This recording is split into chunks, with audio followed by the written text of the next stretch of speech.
You will hear a recording with 4 parts. Each part contains several questions. Read the questions before each part begins. The recording will be played only once. Answer the questions as you listen. You will have a short time to check your answers after each part.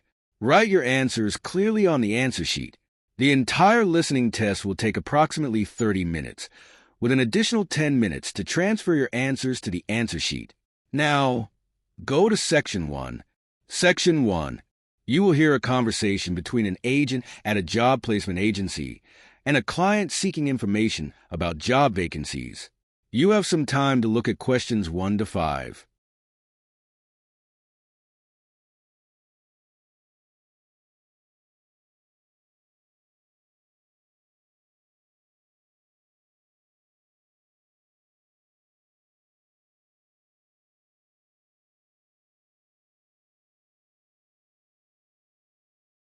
Hello. Welcome to Greenfield Job Placement Agency. How can I help you today? Hi. I'd like to know about the job vacancies you have. Of course. My name is Tom Smith. What's your name? My name is Alex. What's your phone number in case I need to call back? My number is 07912-345678. It's best to call me in the afternoon. Great. What typical job vacancies do you offer? We specialize in technical and engineering roles, mainly in the IT sector. I see. Are there any requirements for candidates? Yes, you need to have good communication skills. How long are the jobs usually for? They are usually for at least 1 year. What is the average pay for these positions? The pay is usually around €20 per hour. Thank you. You have some time to look at questions 6 to 10.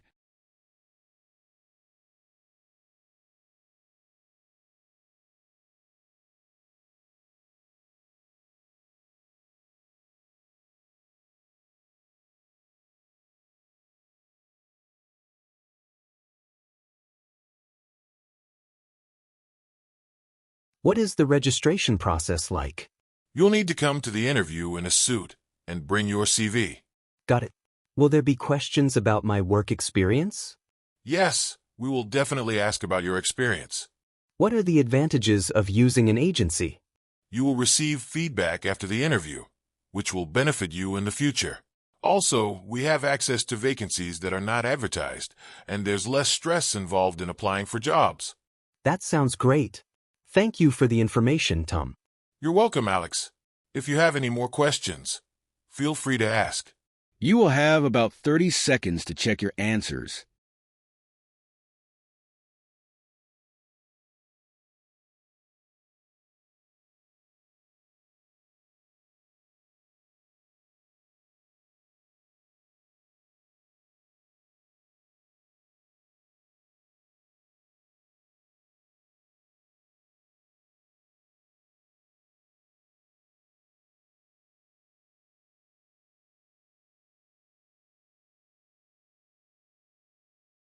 Section 2.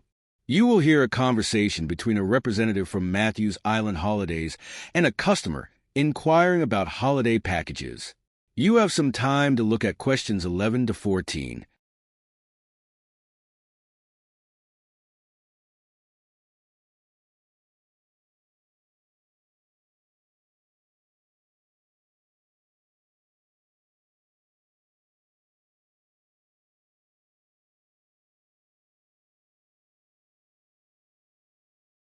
Welcome to Matthews Island Holidays.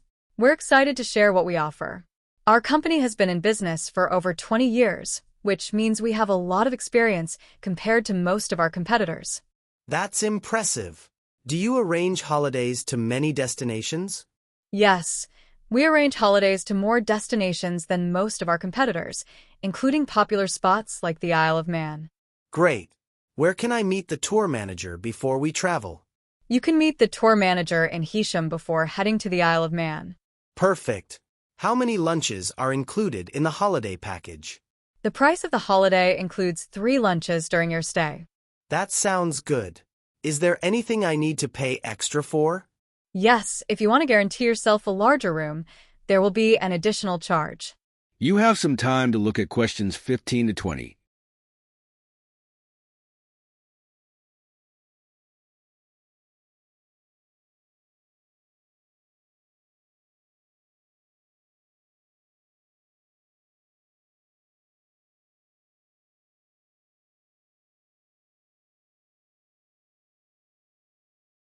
Now, let's discuss some of the highlights of our Isle of Man holiday. On the first day, after you arrive and settle into the hotel, you'll get to enjoy dinner in our dining room. You'll love the view. It overlooks the beautiful sea, so you can relax while watching the waves. That sounds wonderful. What else is on the itinerary? On the second day, we'll visit the Tynwald exhibition and the town of Peel.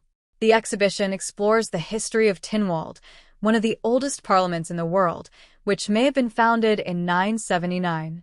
Wow, that's really ancient. Yes, it's fascinating. The third day will be one of the highlights of the trip, a journey to the summit of Snaefell. You'll take a tram along the promenade, then a train to Laxey, and finally a train to the summit of the mountain. The views from the top are breathtaking. I can't wait. Is there a free day during the holiday? Yes, the fourth day is completely free for you to explore. To make it easier, we provide a pass that covers local transport and gives you access to several heritage sites on the island. That's very convenient. And what happens on the last day? On the fifth day, there will be a trip to Peel Castle, which is steeped in history and has great views of the surrounding area.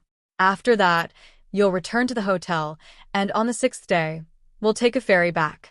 You'll also stop at Douglas for lunch on the way home. You will have about 30 seconds to check your answers.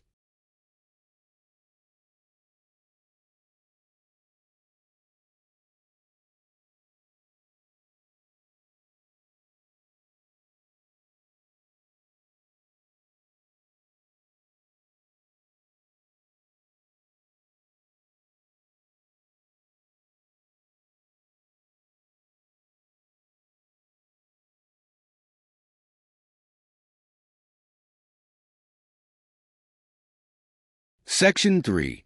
You will hear a discussion about how a child's position in the family can significantly influence their personality traits and academic success.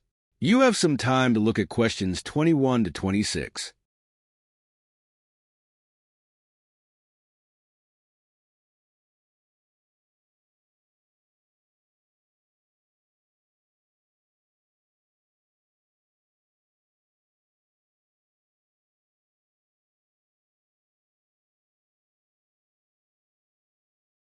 Research has shown that a child's position in the family can significantly influence their personality traits.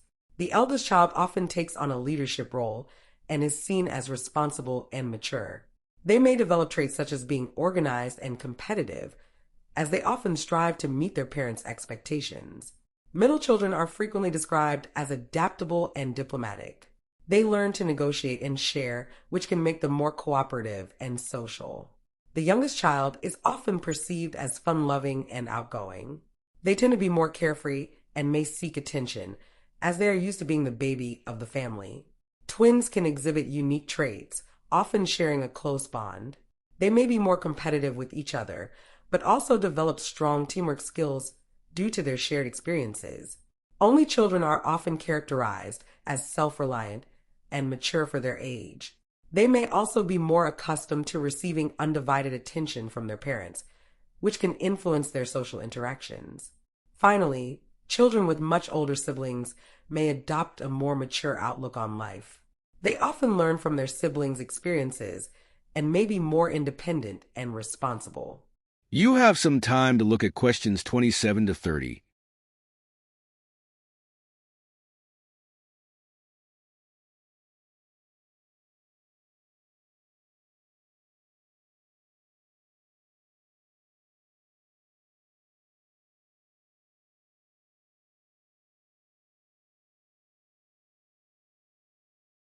In a recent podcast, the speakers explored two major topics: the relationship between birth order and academic success, as well as their personal experiences with sibling rivalry. They examined various studies on birth order, noting that while many people assume the oldest children are the most academically successful, the evidence is more complex. Research suggests that socioeconomic factors often play a larger role in determining academic performance than birth order itself.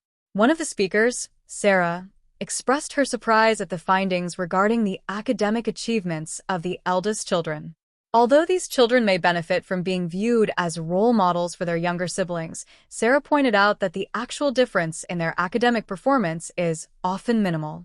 She emphasized that while they may receive more attention and support from their parents, this does not necessarily result in significantly higher academic success compared to their younger siblings. The podcast also delved into the speakers' personal experiences with sibling rivalry and how it shaped their development.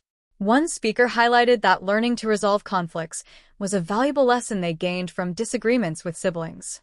The process of finding solutions and communicating effectively was a skill they found essential in adult life. Another key takeaway from sibling rivalry was the importance of appreciating differences. The speakers agreed that growing up with siblings who had varying personalities and interests taught them to respect diversity, which has enriched their relationships outside the family. Ultimately, the speakers concluded that despite the challenges of sibling rivalry, it often leads to personal growth and valuable life skills. You will have about 30 seconds to check your answers.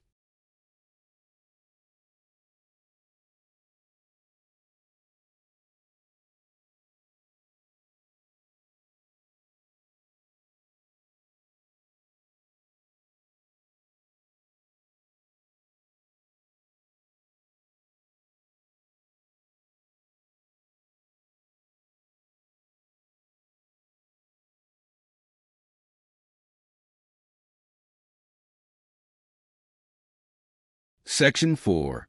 You will hear a lecture discussing the impact of urbanization on wildlife. You have some time to look at questions 31 to 40.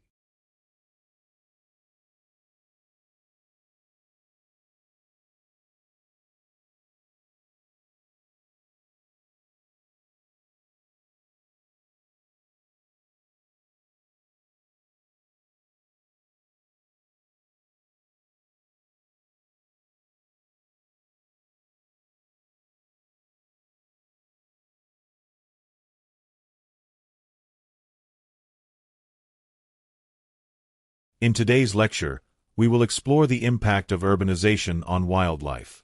Urbanization has significantly transformed natural environments, resulting in a variety of challenges and opportunities for wildlife. One of the most serious consequences of urbanization is habitat loss. As cities expand, large areas of natural land are converted into urban spaces, leading to habitat fragmentation. This process often isolates wildlife populations, making it difficult for species to thrive. However, urbanization also creates new niches for certain species. For example, raccoons and pigeons are well known for thriving in urban areas, where they can find ample food and shelter. The decline in wildlife populations can be attributed to three main factors. First, habitat destruction is a major contributor. The expansion of cities replaces forests, wetlands, and other natural areas with buildings and roads. This leads to the loss of essential ecosystems, which are vital for the survival of many species. Secondly, urban areas produce high levels of pollution, which has a direct impact on both air and water quality. Polluted environments can be hostile for many species, limiting their ability to survive and reproduce. Lastly, climate change is another factor influenced by urbanization. Cities create urban heat islands, where temperatures are significantly higher than in surrounding rural areas. This increase in temperatures can alter the availability of resources, such as water and food, which are crucial for wildlife. Despite these challenges, some species have shown remarkable adaptability. Many urban-dwelling animals have changed their behavioral patterns to cope with their new environments. Urban planners can also play a role in supporting wildlife by incorporating green spaces like parks and nature reserves into city designs. These spaces provide important habitats and help mitigate the negative effects of urbanization. Additionally, creating wildlife corridors can reconnect fragmented habitats, allowing species to move freely and maintain healthy populations. Lastly, community involvement is essential in ensuring the success of urban conservation efforts. Educating the public and encouraging active participation in wildlife conservation can make a significant difference in protecting urban biodiversity. You will have about 30 seconds to check your answers.